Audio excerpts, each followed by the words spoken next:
Graduation day has always been a moment of joy and celebration for most students, but for us, that evening turned into an experience we would have preferred to never live through.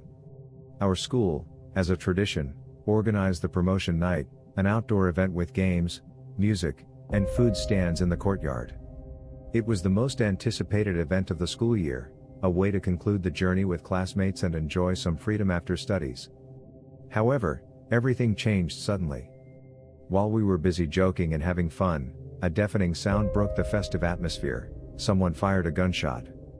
Panic quickly spread among us students, and the school immediately declared a lockdown. We rushed inside in search of shelter, trying to understand what was happening and where we could be safe. We ran into the main hallway, but the classroom doors were locked, so we decided to take refuge in the bathrooms, trying to stay calm even though it was difficult. "Guys, we need to move," said Kevin, the calmest of the group. "Let's go to the computer rooms, they are usually left open." We crossed the dark and silent corridors and finally, shortly after, reached the area of the computer rooms, where we managed to find temporary shelter. After what seemed like an eternity, the arrival of the police brought us an immediate sense of relief. The officers cautiously entered the school, checking every corner while we students remained hidden behind the desks in the computer rooms. Their presence gave us a sense of security, even though adrenaline continued to pulse through our veins. "Is it safe in here?" one of the officers asked, looking at us with a mix of concern and compassion in his tired eyes. "We haven't heard any noise since we got here," Kevin replied, trying to stay calm despite the tremor in his voice. After a few long minutes, the officer confirmed that the situation seemed under control and invited us to exit cautiously.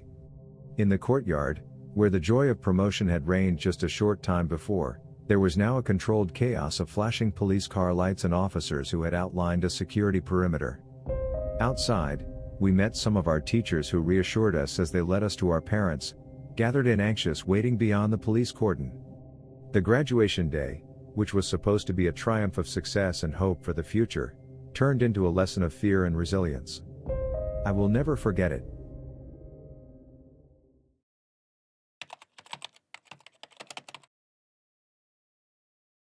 My name is Mark, I'm 21 years old, and I work in a cafe, barely managing to cover my monthly expenses. In recent months, I've found solace in long nighttime walks, trying to escape the thoughts that torment me. It all started in my final year of high school, a time that should have been a springboard to a promising future. We were a group of 5 friends, bonded by years of friendship, confidences, and shared dreams. We lived our high school days as if we were invincible, certain that nothing could ever tear us apart. Lisa was brave, always ready to face any challenge. Tom, the most creative and daring, always had extravagant ideas. Jake, the thinker of the group, could always find a logical solution to any problem. Mike, with his physical strength and golden heart, was the protector of the group. And then there was me, the one who always tried to maintain harmony among everyone. One autumn afternoon, we started talking about a prank we wanted to pull off for the end of the year. We wanted to do something truly unforgettable, something that would make us famous in the school's history. It was Tom who proposed the idea of a fake bomb threat. The plan was to create a moment of chaos and fun, a way to leave our mark in our final year.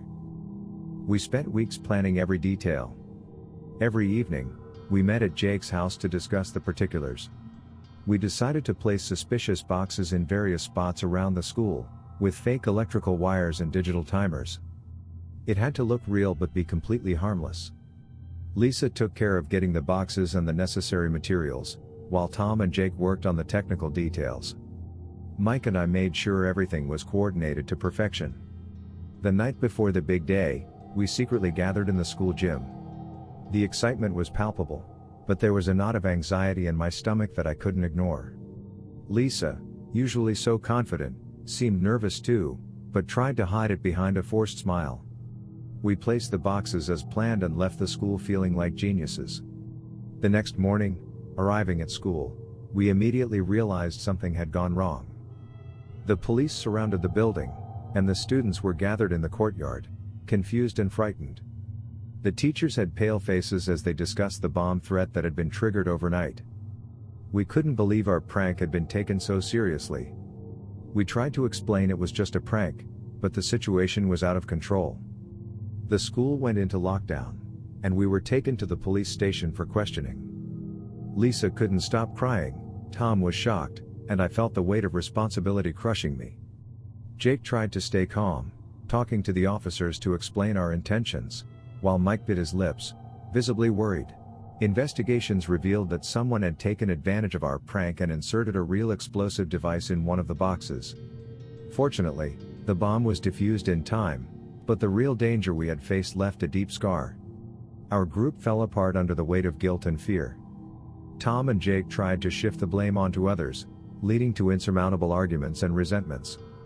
Lisa moved to another city, and I lost contact with Tom, Jake, and Mike. Since then, as I mentioned, my nighttime walks have become a way to avoid thinking about the past. If I could go back, I would choose something different, something that wouldn't put anyone in danger. I hope that by sharing my experience, I can help others avoid making similar mistakes. Senior pranks may seem fun and harmless, but the consequences can be devastating. One must always consider the impact of their actions on others and remember that the safety and well-being of people must always be the priority.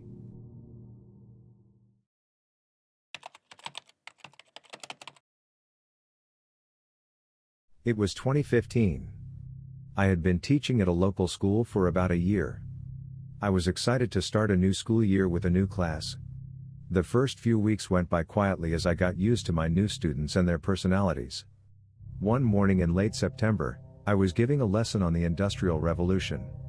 The students were engrossed in the discussion when suddenly the lockdown alarm blared through the school's loudspeaker. It was a sound we hoped we would never hear, but we knew well what it meant. I immediately closed the classroom door, instructing the kids to hide under their desks and remain silent. The school had an internal messaging system to inform staff of any emergencies. My phone buzzed with a message explaining that there was an armed intruder in the building and that the police had been notified. I felt a chill run through me. My heart started pounding as I tried to stay calm for the sake of my students. The minutes passed slowly. The silence in the classroom was broken only by held breaths and faint whispers. Suddenly, we heard heavy footsteps in the hallway, followed by a dull thud against our classroom door. The students held their breath while I approached the door to ensure it was securely closed. Fortunately, soon after, the banging stopped, and the footsteps moved away.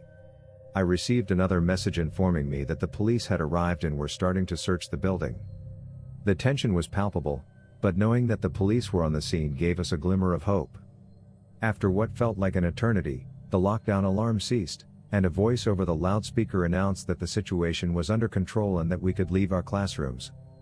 I cautiously opened the door and saw armed police officers checking all the rooms. They told us that the intruder had been captured and, fortunately, no one was injured. It turned out that the intruder was a former student with mental health issues who, somehow, had gotten hold of a firearm. Afterward, the school provided psychological support to all students and staff to help us process what had happened. The experience left us all shaken, but it also reminded us of the importance of being prepared and staying calm in emergency situations. From that day on, the school strengthened its security measures, and we teachers became even more committed to creating a safe and secure environment for our students.